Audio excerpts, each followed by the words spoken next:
tu vas bien. Alors on se retrouve pour une nouvelle vidéo.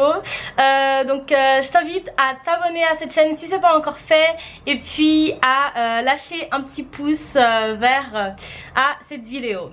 Donc c'est parti. Aujourd'hui on va parler de d'après moi 5 choses essentielles, 5 informations que j'aimerais te donner en fait sur la Corée du Sud. Donc si je regarde de temps en temps vers le bas, si jamais, c'est juste pour vérifier mes notes, que j'oublie pas de dire quelque chose. Voilà.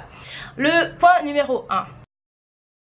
Donc il faut savoir que la Corée du Sud c'est un très grand pays. Je pense pas que je t'apprenne grand chose, mais donc en chiffres ça veut dire plus de 51 400 000 personnes.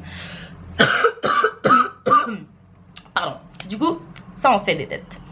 Ensuite le point numéro 2.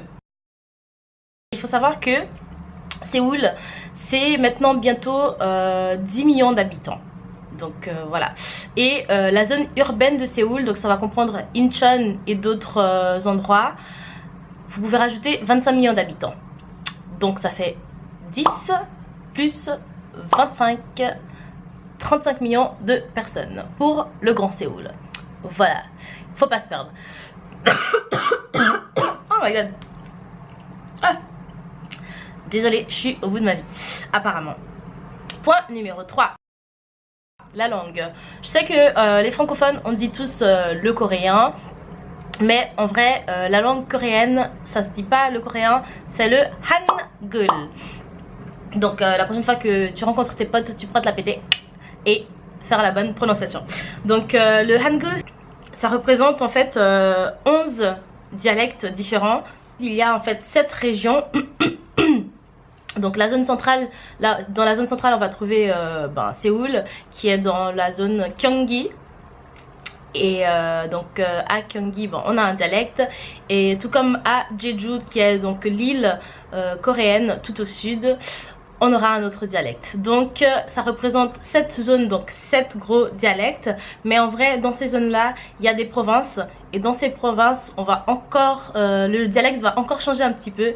Ce qui représente au total à peu près 11 dialectes différents sur toute la Corée du Sud. Le point numéro 4, qui est l'alphabet. Donc, l'alphabet coréenne. Je sais que beaucoup de personnes qui essaient d'apprendre le coréen disent que oh, c'est trop difficile, etc. Mais franchement, c'est très simple. Et pour les personnes qui ne connaissent pas le coréen, c'est pas parce que vous voyez des signes que vous ne connaissez pas que c'est forcément difficile. Donc c'est très simple. Chaque signe correspond à une lettre de l'alphabet, à peu près comme chez nous. Et donc dans l'alphabet coréen, il y a 10 voyelles et 14 consonnes. Et leur alphabet, ça va pas A, B, C, D comme nous, mais ça va en fait G, N, D. Et ça continue.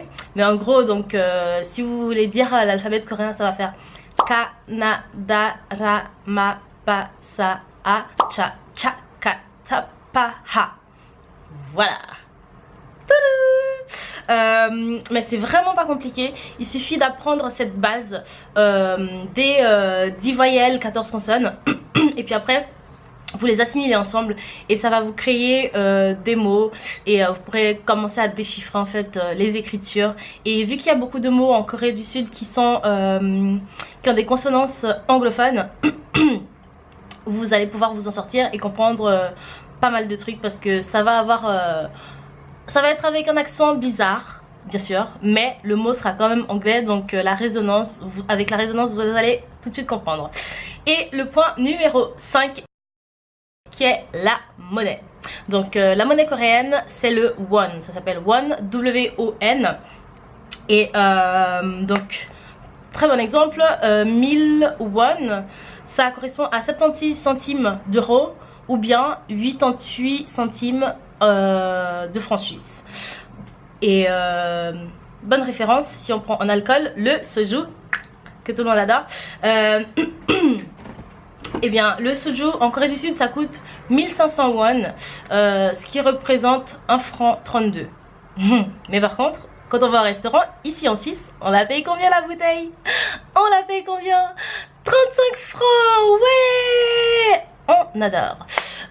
Donc voilà, vous payez la bouteille de soju 1500 won au supermarché à Séoul et entre 30 et 35 francs au restaurant ici en Suisse. Je sais pas combien on la paye en France, mais probablement beaucoup moins cher que chez nous en Suisse.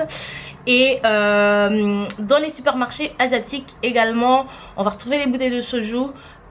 Et avec de la chance, le plus bas qu'on pourra payer, ça va être 8 francs. Mais sinon, ça varie entre des endroits entre 8 et 12 francs. Voilà, c'est tout pour moi, pour les petites informations que j'avais à te donner aujourd'hui. J'espère que ça t'aura plu et que ça aurait été utile, que tu auras appris quelque chose. En tout cas, n'hésite pas à me le faire savoir dans les commentaires là en bas, si tu as appris quelque chose, si tu as une remarque à faire. Ou bien s'il y a quelque chose que tu aimerais bien voir en fait, tout simplement. Et bien sûr, retrouve-moi sur Instagram à turningpoint.en-bas. C'est là que je suis le plus active, donc je poste tous les jours. Si c'est pas dans mon feed, ce sont des stories. Donc je te dis à tout bientôt.